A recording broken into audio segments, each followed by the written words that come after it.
Good morning, America. How are ya? Monday Morning Rail. Hi, I'm Denny Jelsma, and I'm at the world-famous Jacksonville Terminal Railroad Museum, and we're suffering down here. It's gotten cold, and you can see I've got my jacket. It's only in the 60s. Oh, I don't know what we're going to do, but I'm lucky because here at the world-famous Jacksonville Terminal Railroad Museum, we are in a climate-controlled atmosphere. And so we are very comfortable at our layout here.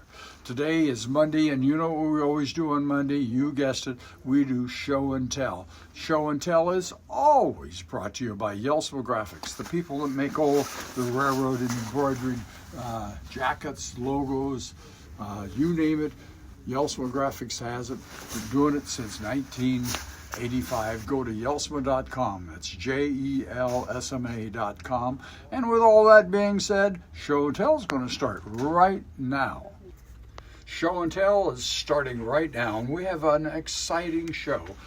And before we get into our show and tell this morning, number two, and I want to thank all the people that came to Train Fest last weekend and said hi. We gave a lot of What's Neat hats from the Ken Patterson show out, and all the people that came up to us.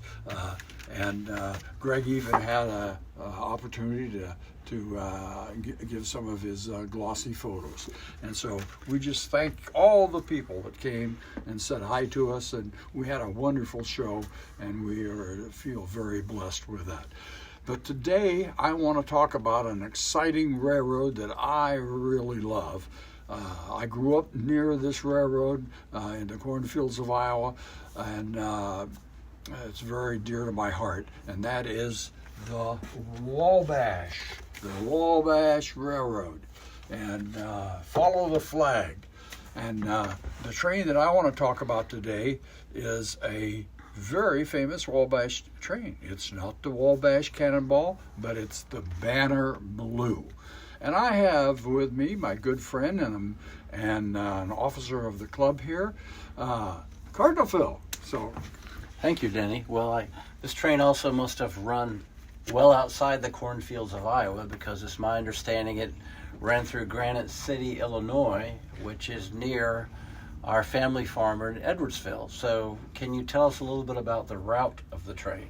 Well, this here, and if you could just take a look at it, I have the Banner Blue. It ran from St. Louis to Chicago, and it left in both ends. One left at 11:30 and it got in at 5:30. One left at noon and got in at 5 and or 5:30.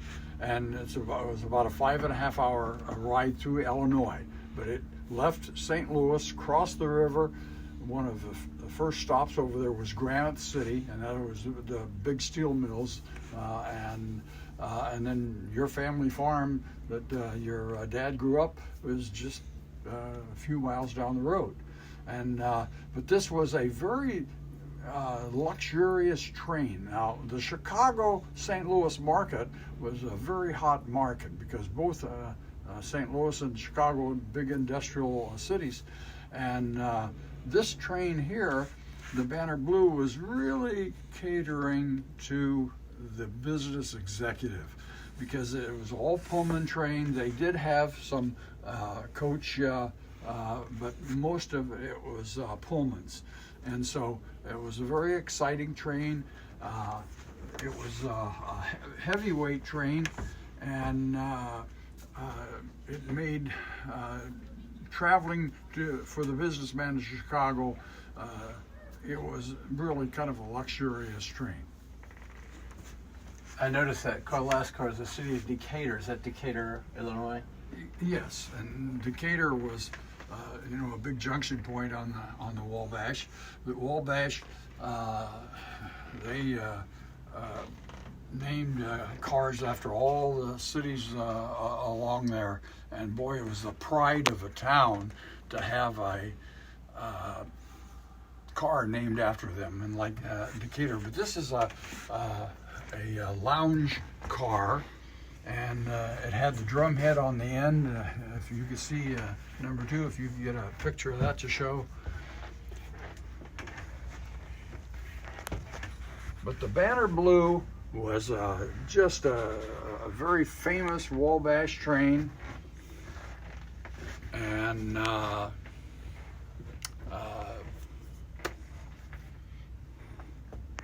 very exciting train.